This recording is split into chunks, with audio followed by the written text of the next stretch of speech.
ভাবছেন নিরামিষ দিনে কি বানাবেন, কি রেসিপি করবেন? এই দেখুন, নিরামিষ ফুলকপির পাতুরি দারুণ খেতে লাগে। আপনাদের নিরামিষ দিনে এইভাবে পাতুরি বানিয়ে খাবেন, দারুণ লাগবে। দেখুন, আমি এই যে খুলে দেখাচ্ছি।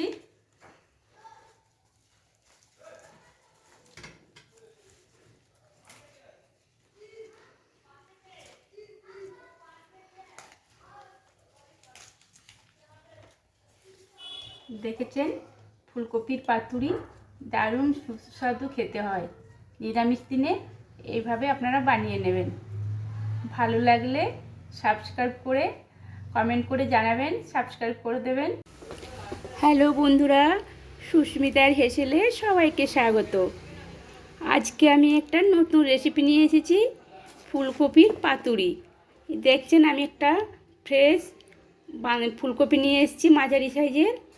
এটা আমি প্রথমে গরম জল ফুটবে, তার মধ্যে এগুলো ছোট ছোট পিস করে গরম জলের মধ্যে জাস্ট 2 মিনিট একটু রেখে তুলে নেব। কেন, ফুলকপির মধ্যে যেটা পোকা থাকে সেটাও বেরিয়ে যাবে, আবার এটা খেলে যে গ্যাস অ্যাসিডিটি হয় তা হবে না। তার জন্য আমি এটা এখন এগুলো ছাড়িয়ে নিয়ে গরম জলে দিয়ে দেব। তারপরে বাকি আমি কি কি করছি আপনাদের সাথে শেয়ার করছি বন্ধুরা। আমি ফুলকপিগুলো এইভাবে টুকরো টুকরো করে কেটে নিয়েছি। এরপর এগুলো এই যে জল গরম হয়ে গেছে, জলটা একদম গরম ভাপ বেরোচ্ছে। এরপর আমি জাস্ট ফুলকপিগুলো দিয়ে 2 মিনিট রেখে তুলে নেব। এতে পোকাগুলো বেরিয়ে যাবে কোনো কিছু থাকলে, আর গ্যাস অ্যাসিডিটি এগুলোও হবে না। এটা আমি 2 মিনিট রেখে একটু চাপা দিয়ে দিলাম, 2 মিনিট রেখে তুলে নেব। 2 মিনিট হয়ে গেছে। 2 মিনিট পর আমি এরপর এই ফুলকপিগুলো তুলে নিচ্ছি।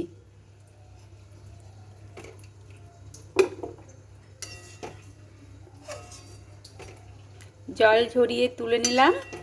এরপর সবগুলো মশলা দিয়ে আমি এগুলো মেখে নেব হাত দিয়ে। তারপর কলা পাতার মধ্যে মুড়ে পাতুরি বানাবো।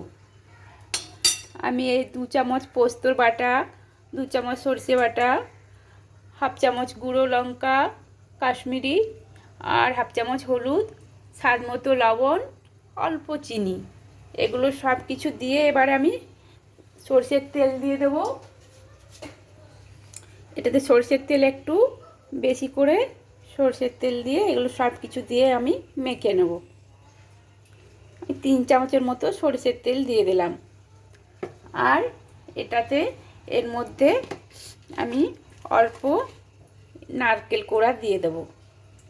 নারকেল কোড়া দিলাম। নারকেল কোড়া আমি এটা দিলাম 4 চামচের মতো, 4 চামচের 4 চামচ। এগুলো দিয়ে সুন্দরভাবে মেখে বানালে দারুণ খেতে লাগে। আপনারা একবার এভাবে বানিয়ে খেয়ে দেখবেন, দারুণ টেস্টি, দারুণ টেস্টি, অপূর্ব স্বাদ। এগুলো সব কিছু দিয়ে আমি যেটা কলা পাতা এখান থেকে কেটে নিলাম।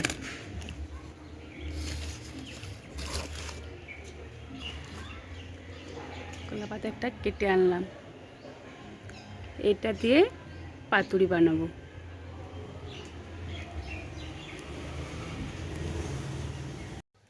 এবার আমি কলা পাতাটা দিয়ে এগুলো মুড়ে নিচ্ছি। বেশ ভালো করে মুড়ে তারপর আমি বানাবো।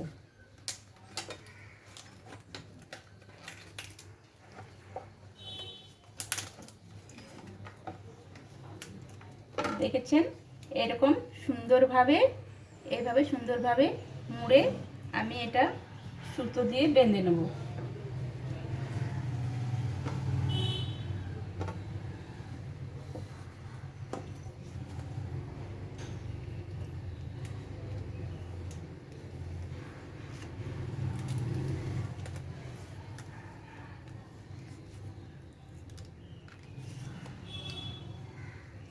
একদম ভালোভাবে এটাকে এইভাবে বেঁধে নিচ্ছি। এই যে সুন্দরভাবে আমার বাঁধা। এবার আমি 1 চামচ সরষের তেল দিয়ে দিলাম তাওয়াতে। এবার এটা একটু ব্রাশ দিয়ে চারদিকটা মাখিয়ে নিচ্ছি।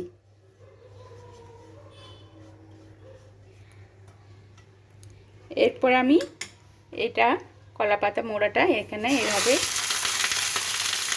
দিয়ে এটা আমি 5 মিনিট চাপা দিয়ে দেব। তারপর আবার এই পাশে উল্টে দেব। এটা খেতে কিন্তু দারুণ লাগে, আপনারা একবার বানাবেন প্লিজ। আর ভালো লাগলে সাবস্ক্রাইব করে দেবেন, নিত্য নতুন রেসিপি আপনাদের কাছে পৌঁছে যাবে। লাইক শেয়ার কমেন্ট করে দেবেন। 5 মিনিট হয়ে গেছে, এবার আমি এটা উল্টে দেব।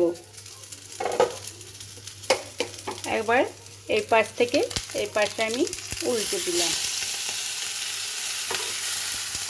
দেখেছেন কি সুন্দর হচ্ছে, একদম নরম হয়ে গেছে।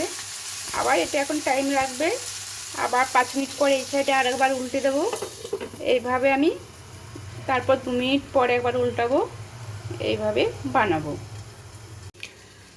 আবারও আমি এটা আরেকবার উল্টে দিচ্ছি।